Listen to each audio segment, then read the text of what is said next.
Di video kali ini kita akan membahas tentang komunitas. Apa yang ada di benak kalian ketika mendengar kata komunitas? Pastinya beragam ya.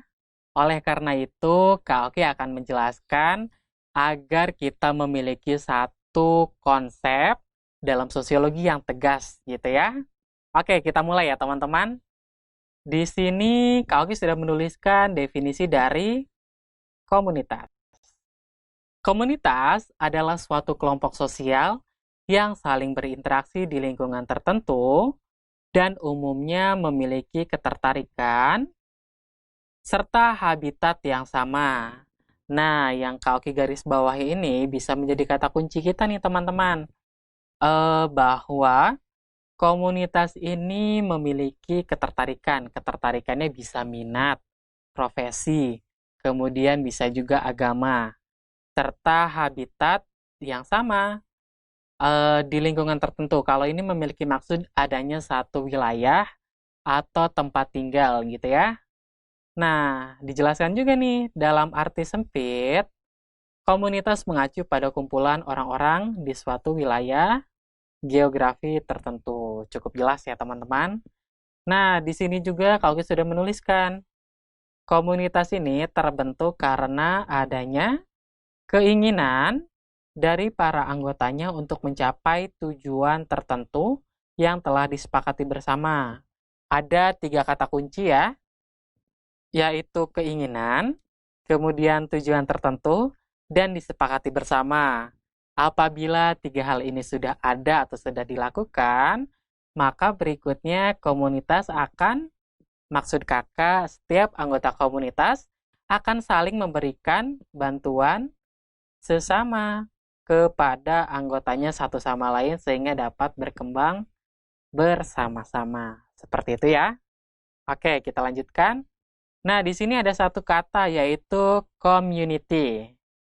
Community ini berasal dari bahasa Inggris ya, teman-teman, English. Nah, arti kata community ini seringkali didefinisikan sebagai dua makna gitu ya. Ada yang mengatakan community ini adalah masyarakat, ada juga komunitas. Nah, oleh karena itu kita akan telah lagi nih lebih dalam.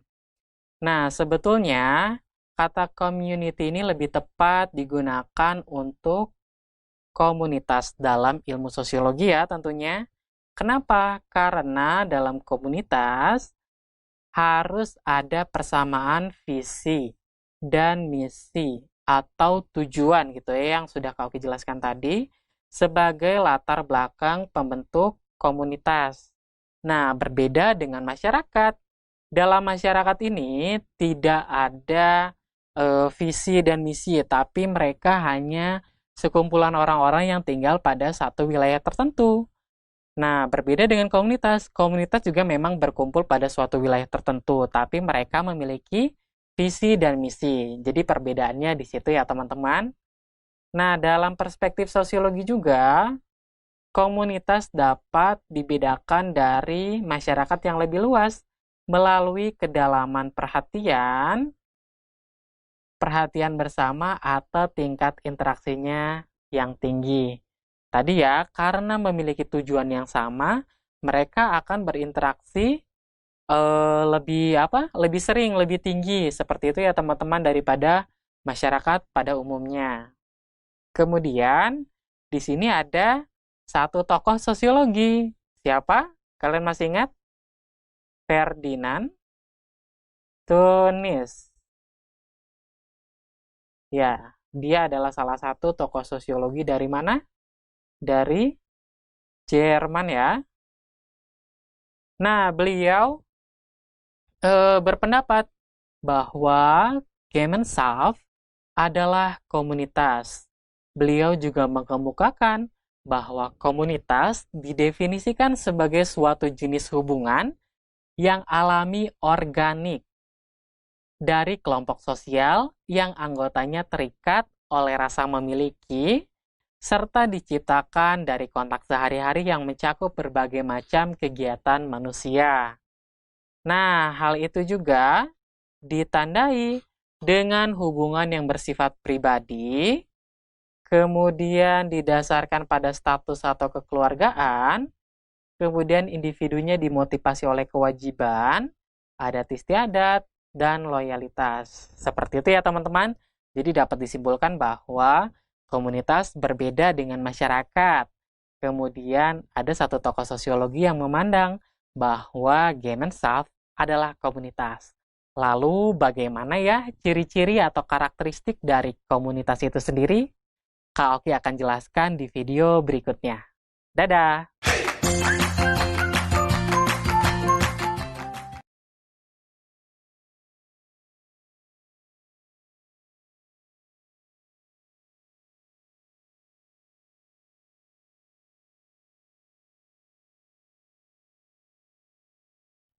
Setelah kita membahas definisi dan mengenal komunitas, di video ini kita akan membahas mengenai ciri-ciri dari komunitas. Oke, di sini ada berapa ciri-ciri? Ciri-ciri atau karakteristik ada tiga ya, teman-teman. Ada wilayah, ada kolektivitas orang, ada perasaan kelompok yang kuat atau strong group feelings. Nah, Kauki juga sudah menuliskan setiap penjabarannya. Ini untuk ciri-ciri nomor 2 ya, maksudnya teman-teman. Ini ciri wilayah untuk ciri-ciri nomor 1, dan perasaan kelompok untuk ciri-ciri nomor 3. Kita akan bahas dari ciri wilayah terlebih dahulu yang pertama. Ciri wilayah menjelaskan bahwa semua komunitas, maksud Kaoki menjelaskan bahwa semua kegiatan sehari-hari, baik pekerjaan maupun non-pekerjaan, berlangsung dalam wilayah geografis yang sama. Seperti itu ya. Artinya setiap anggota dari setiap komunitas itu memiliki kegiatan sehari-hari, baik pekerjaan maupun non-pekerjaannya dalam satu tempat yang sama. Nah, pekerjaan ini maksudnya apa? Artinya, pekerjaan ini merupakan berbagai kegiatan yang bersifat menghasilkan atau mendapatkan income gitu ya, mendapatkan penghasilan. Sedangkan non-pekerjaan, yaitu kebalikannya, kegiatan yang tidak menghasilkan pendapatan untuk memenuhi kebutuhannya sehari-hari. Oke, itu untuk ciri wilayah. Kemudian yang kedua ada kolektivitas orang. Nah, di sini memberikan makna bahwa ada struktur sosial tertentu pada komunitas tersebut. Kalian masih ingat nggak nih struktur sosial itu apa? Nah, secara sederhana, struktur sosial ini memberikan gambaran atau makna bahwa dalam komunitas tersebut, maksud Kaoki, adanya peran, adanya status-status tertentu pada setiap anggotanya, baik yang bersifat vertikal atau meningkat maupun horizontal atau mendatar. Seperti itu ya teman-teman. Kemudian ciri yang ketiga yaitu perasaan kelompok yang kuat atau strong group feelings. Nah, perasaan kelompok yang kuat ini menandakan adanya hubungan timbal balik dan nilai-nilai umum serta keyakinan yang terlembagakan. Artinya, ketika mereka sudah berinteraksi satu sama lain dalam setiap anggota komunitas, dan adanya nilai-nilai yang dipegang teguh untuk mencapai suatu tujuan komunitas tertentu, maka akan terlembagakan, artinya akan menjadi sebuah aturan-aturan tertentu untuk setiap anggota komunitas tersebut agar dilakukan secara bersama guna mencapai tujuan yang diinginkan. Seperti itu ya teman-teman, cukup jelas? Lalu contohnya seperti apa ya komunitas tersebut dan jenis-jenisnya apa saja? Kalki akan bahas di video berikutnya. Dadah!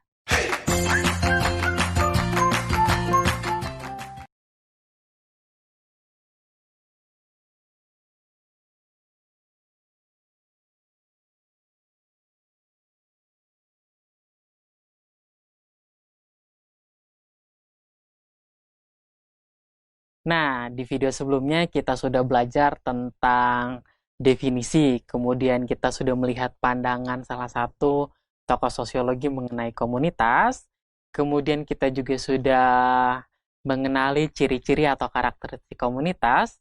Sekarang kita akan belajar mengenai jenis dan contoh dari komunitas tersebut. Oke, kita mulai ya teman-teman. Di sini, Kalki sudah menuliskan jenis komunitas ini ada 3. Ada minat, komunitas minat yang didasarkan pada minat, ada yang didasarkan pada lokasi, ada juga komunitas komuni. Lalu bagaimana ya setiap penjelasan dari jenis komunitas tersebut? Kalki akan membahasnya satu persatu nih teman-teman. Kita mulai dari komunitas yang didasarkan pada minat-minat tertentu. Nah, komunitas berdasarkan minat adalah jenis komunitas yang terbentuk karena adanya kesamaan minat atau ketertarikan para anggotanya terhadap suatu hal. Nah, biasanya komunitas ini terbentuk tadi karena dapat ini ya, dapat mendukung minat atau hobi mereka. Kemudian, ketika jumlah anggotanya tersebut itu semakin besar, mereka bisa saling mendukung satu sama lain. Di sini Kaki sudah menuliskan beberapa contoh dari komunitas minat. Pertama ada komunitas fotografi. Nah, siapa di antara kalian yang suka juga dengan fotografi? Kita akan bahas dalam video ini. Nah, komunitas fotografi terbentuk karena adanya ketertarikan tentunya pada bidang fotografi. Komunitas ini tadi ya dapat dimanfaatkan sebagai media untuk belajar, berbagi tips, dan saling bertukar informasi di bidang fotografi. Nah, misalkan media untuk belajar, jadi yang tadinya fotografer pemula bisa menjadi semakin ahli bagaimana cara memegangnya, bagaimana cara membidik momen-momen tertentu, kemudian tadi ya berbagi tips juga bagaimana menangkap momen, dan lain sebagainya, atau menentukan jenis fotografi yang sesuai dengan minat dan ketertarikan kalian. Karena kan kalau kita telah lebih dalam, fotografi ini banyak jenisnya ya, mulai dari hewan misalkan, kemudian ada pemandangan alam, ada kegiatan sosial, dan lain sebagainya. Kemudian ada komunitas blogger. Siapa di antara kalian yang sering ngeblogger juga atau suka buka blog-blog tertentu nih? Nah, komunitas blogger ini muncul karena adanya sama ya, ketertarikan dan kebutuhan pada dunia blogging. Biasanya para anggotanya adalah orang yang aktif di dunia maya, jelas ya, karena blog ini berbasiskan pada website atau suatu situs di internet dan saling memberikan dukungan satu sama lain, baik dalam hal teknis maupun non-teknis di bidang blogging. Nah, maksudnya hal teknis ini bagaimana misalkan mengemas layout atau misalkan urutan-urutan dalam sebuah blog agar efektif dan komunikatif ketika dikunjungi oleh suatu pengguna. Kemudian di bidang non-teknisnya misalkan bagaimana memilih konten yang harus tetap konsisten, misalkan bloggingnya di bidang makanan atau misalkan di bidang otomotif dan lain sebagainya. Atau contoh lainnya di sini Kak Alki sudah memunculkan adanya misalkan komunitas choir atau paduan suara. Komunitas itu hadir karena adanya ketertarikan pada bidang seni olah vokal atau tarik suara, kemudian untuk belajar juga, kemudian dalam komunitas paduan suara ini juga apa memiliki berbagai bidang. Ada misalkan di bidang lagu-lagu klasik, ada lagu-lagu daerah atau folklore, kemudian lagu-lagu pop, modern, dan lain sebagainya. Itu untuk jenis komunitas minat. Berikutnya, yaitu komunitas lokasi. Nah, Komunitas berdasarkan lokasi adalah jenis komunitas yang terbentuk ini ya karena adanya kesamaan lokasi atau tempat secara geografis. Cukup jelas ya sesuai namanya. Kemudian komunitas ini terbentuk karena adanya keinginan untuk saling mengenal satu sama lain. Ini motif yang utamanya, yang utama atau yang pertama.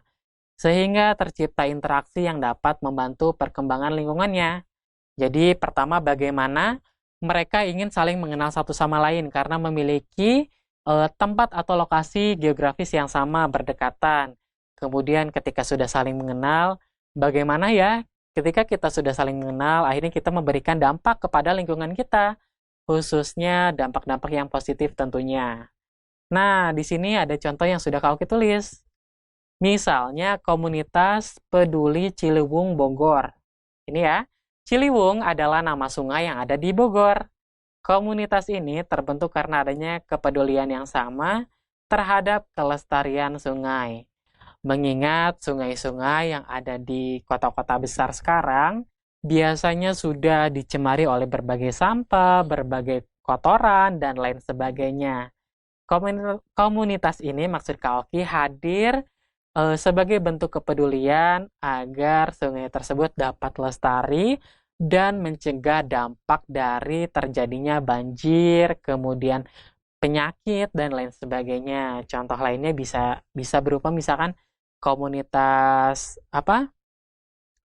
lereng Gunung Merapi misalkan yang peduli terhadap kelestarian hutan di sekitar lereng gunung dan lain sebagainya. Itu juga bisa ya teman-teman. Lalu, jenis komunitas berikutnya adalah komunitas komuni. Komunitas komuni, adalah suatu komunitas yang terbentuk karena adanya sama keinginan dan kepentingan bersama. Dengan kata lain, komunitas ini terbentuk atas dasar kepentingan dalam organisasi sosial dalam masyarakat. Kata kunci yang terpenting adalah ini ya, teman-teman. Kepentingan. Nah, contoh dari komunitas komuni ini ada komunitas petani atau peternak dalam suatu wilayah atau geografis tertentu pastinya. Nah, komunitas ini muncul karena adanya kepentingan dalam dunia pertanian atau peternakan. Ini beda ya teman-teman ya, pertanian dan peternakan. Pertanian biasanya berhubungan dengan dengan budidaya atau pemeliharaan tumbuhan. Nah, sedangkan hewan ini berhubungan dengan budidaya atau pemeliharaan hewan ya, peternak ini maksudnya. Oke, nah melalui komunitas tersebut, para petani atau peternak tadi ya dapat saling berbagi informasi dan mendapat dukungan satu sama lain guna meningkatkan hasil pertanian atau peternakan mereka. Informasinya ini bisa beragam. Misalkan dalam komunitas petani, bagaimana caranya mendapatkan bibit yang unggul, pupuk yang bagus, yang tidak mengganggu pertumbuhan tanaman yang sedang budidaya yang sedang ditanam, atau peternak bagaimana cara mendapatkan pakan ternak untuk hewannya yang bagus, untuk mendapatkan kualitas daging yang terbaik, dan lain sebagainya. Nah, mereka saling bertukar informasi dan mendapat dukungan. Misalkan ketika adanya satu wabah penyakit, atau misalkan adanya suatu virus-virus tertentu yang mengganggu hasil pertanian mereka atau peternakan mereka, mereka bisa saling mendukung satu sama lain. Oke, seperti itu ya teman-teman. Ada 3 jenis komunitas. Apa saja? Ada komunitas berdasarkan minat, ada komunitas berdasarkan lokasi, ada komunitas komuni beserta contoh-contohnya yang sudah Kak Oki jelaskan. Oke, seperti itu teman-teman penjelasan mengenai komunitas. Kak Oki akan bahas sekali lagi ya di video berikutnya. Kak Oki akan ulas sekali lagi di video berikutnya. Sampai jumpa!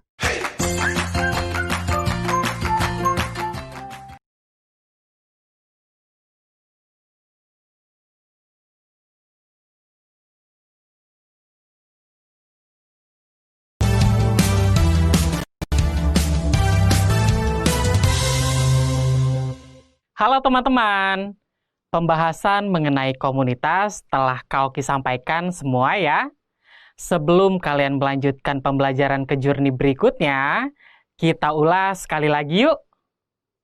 Dari penjelasan mengenai pengertian, jenis atau bentuk, dan contoh komunitas sebelumnya, dapat kita simpulkan bahwa semua komunitas selalu berkaitan dengan wilayah-wilayah tertentu dan keberadaan manusia dari zaman tradisional sampai peradaban masa kini. Istilah komunitas akan senantiasa ada dalam kehidupan manusia ya. Komunitas memiliki 3 ciri-ciri, yaitu wilayah, kolektivitas orang, dan perasaan kelompok yang kuat atau strong group feelings. Selain 3 ciri, komunitas juga memiliki 3 dasar pembentukan, yaitu komunitas berdasarkan minat, tempat, dan koloni. Teman-teman, pembentukan komunitas tentu memiliki manfaat bagi para anggotanya. Beberapa manfaat komunitas adalah sebagai berikut. 1. Sarana informasi. Penyebaran informasi tertentu dapat menyebar dengan cepat di suatu komunitas. Misalnya komunitas pecinta burung. Segala informasi yang berhubungan dengan burung akan sangat cepat beredar dalam komunitas ini. 2. Menjalin hubungan. Manusia adalah makhluk sosial yang membutuhkan manusia lainnya dalam hidupnya. Dengan adanya komunitas, maka antar sesama anggotanya dapat menjalin relasi yang baik satu sama lain. 3. Saling mendukung. Karena adanya minat atau ketertarikan pada bidang tertentu, maka setiap anggota komunitas dapat saling memberikan dukungan.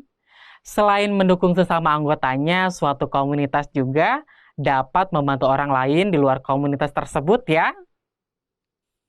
Semua jenis kelompok sosial telah Kak Oki bahas ya teman-teman, mulai dari kelompok terstruktur, tidak terstruktur, hingga komunitas. Sampai jumpa di journey berikutnya ya. Belajar sosio bareng Kak Oki, jadi tahu, makin tahu masyarakat.